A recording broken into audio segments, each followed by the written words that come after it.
Hello, let us start with another question. इस question को एक बार हम पढ़ते हैं जरा। ये क्या कहना चाह रहा है कि यहाँ लिखा रहा है कि द इक्वेशंस, तीन इक्वेशंस है हमारे पास, they have exactly one common root. तीनों का एक कॉमन रूट है, मतलब एक एक्स की वैल्यू तीनों में सेटिस्फाई हो रही है। तो इनमें से कौन सी ऑप्शन करेक्ट है? तो ऑप्शन पे तो हम बाद में आते हैं, पहले जो कंडीशन दी है उसको लगा लेते हैं।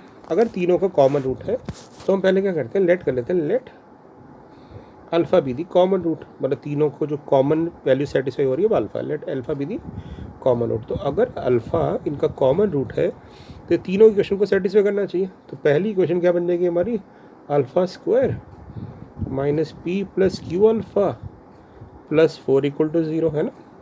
यहाँ पे एक्स की जगह हमने अल्फ़ा पुट कर दिया, इधर भी कर देंगे, इधर भी कर देते हैं। दूसरा बन जाएगा alpha square minus 2q alpha plus 8 equal to 0। और तीसरी बन गई alpha square minus 2p plus Q into alpha plus 12 equal to 0।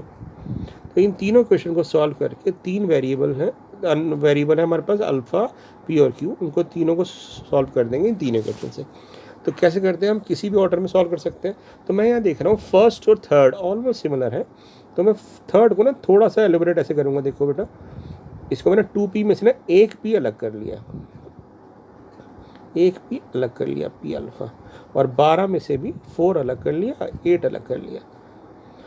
और भी तरीके हो सकते हैं, बट मुझे दिखा और कि ये निकल रहा है तो ये पार्ट हमारा 0 हो जाएगा, 0। तो हमारे पास रह जाएगा 8 minus P alpha equal to 0, क्योंकि ये रिजल्ट तो दे ही रखा है ना, 0 के इक्वल है। नहीं तो आप दोनों इक्वेशन को माइनस करके भी निकाल सकते थे। तो यहाँ से अल्फ़ा p हमारा 8 हो गया, यानी अल्फ़ा की वैल्यू हमारे पास 8/p आ गई। एक इक्वेशन में आ गया हमारे पास। दूसरे की बात करते हैं। अब मैंने फर्स्ट और थर्ड को सॉल्व किया था, राइट। अब हम कोई भी दो और ले लेते हैं, फर्स्ट और थर्ड लिया था, मैं फर्स्ट और सेकंड को सॉल्व करता हूँ। तो हमारे पास फर्स्ट इक्वेशन थी alpha square minus P plus Q alpha plus 4 equal to 0, और alpha square minus 2q alpha plus 8 equal to 0। इसको सॉल्व कर लेते हैं। तो यहाँ पे हम इसको माइनस करेंगे तो साइन चेंज हो जाएंगे। तो यहाँ हमारे पास आ जाएगा 2q minus P minus Q alpha और माइनस 4 इक्वल टू 0। तो यह आ जाएगा q minus P into alpha equal to 4। Alpha की वैल्यू हमारे पास आ गई है, 8/p थी। इसको कैंसल आउट कर देते हैं, तो 2q minus 2p equal to p हो गया। तो यहाँ से एक रिजल्ट और आ गया कि 2q इक्वल टू 3p हो गया, राइट। तो हमारे पास दो इक्वेशन आ गई, दो रिलेशन बन गए। एक अल्फ़ा इक्वल टू 8/p और यहाँ पे एक आ गया 2q इक्वल टू 3p। तो मैं इसको ऐसे लिख सकता हूँ 2q/3p को, ताकि मेरे पास अल्फ़ा की वैल्यू q के टर्म्स में आ जाए। तो ये बन जाएगा 24/2, 12/q। तो हमारे पास ये रिलेशन आ गया, अल्फ़ा इक्वल टू 8/p। इसको लिख देता हूँ नेक्स्ट पेज पे, अल्फ़ा इक्वल टू 8/p या फिर 12/q। अब इसको मैं किसी भी इक्वेशन में पुट कर देता हूँ और सिंगल वेरिएबल में कन्वर्ट कर दूंगा। तो मैं देख रहा हूँ सेकेंड इक्वेशन में हमारे पास अल्फ़ा स्क्वायर आ रहा है, 2q अल्फ़ा है प्लस 8 है, राइट। तो इसमें ना हम सिंगल वेरिएबल में ले आते हैं। तो मैंने अल्फ़ा की वैल्यू q की तरफ से पुट कर दी, 12/q का square minus 2q 12/q plus 8 equal to 0। ठीक है ना, 12/q ये आ जाएगा। अब इसको सॉल्व करते हैं तो 144/q स्क्वायर, q से q कट जाएगा, माइनस 24 प्लस 8 तो 16 हो जाएगा। 16 तो जाके हमारे पास हो जाएगा 144/q स्क्वायर इक्वल टू 16 से ही कटेगा। तो q स्क्वायर हमारे पास आ गया 9। तो q की वैल्यू हमारे पास हो गई +-3। अब यहाँ पे कहीं नहीं लिखा है कि q पॉजिटिव होगा या नेगेटिव होगा, कुछ कंडीशन नहीं दी, तो दोनों वैल्यू हम कंसीडर करेंगे। तो हमारे पास q आ गया +-3। तो अब हम यहाँ से p निकाल लेते हैं। p हमारे पास क्या रिलेशन था, p रिलेशन आया था 2q equal to 3p, 2q equal to 3p। तो q की वैल्यू अगर मैं +-3 पुट करूँगा तो p की वैल्यू मेरे पास आ जाएगी +-2 यानी इसका मतलब है मेरे पास अब अल्फ़ा निकालना रह गया। अल्फ़ा हमारे पास था 8/p, तो हम कह रहे हैं कि अगर Q3 है तो P2 है, और उसमें यहाँ पे 2 पुट करेंगे तो अल्फ़ा 4 आ जाएगा। अगर Q-3 है तो P-2 आएगा, तो कॉमन रूट हमारा -4 आ जाएगा, राइट।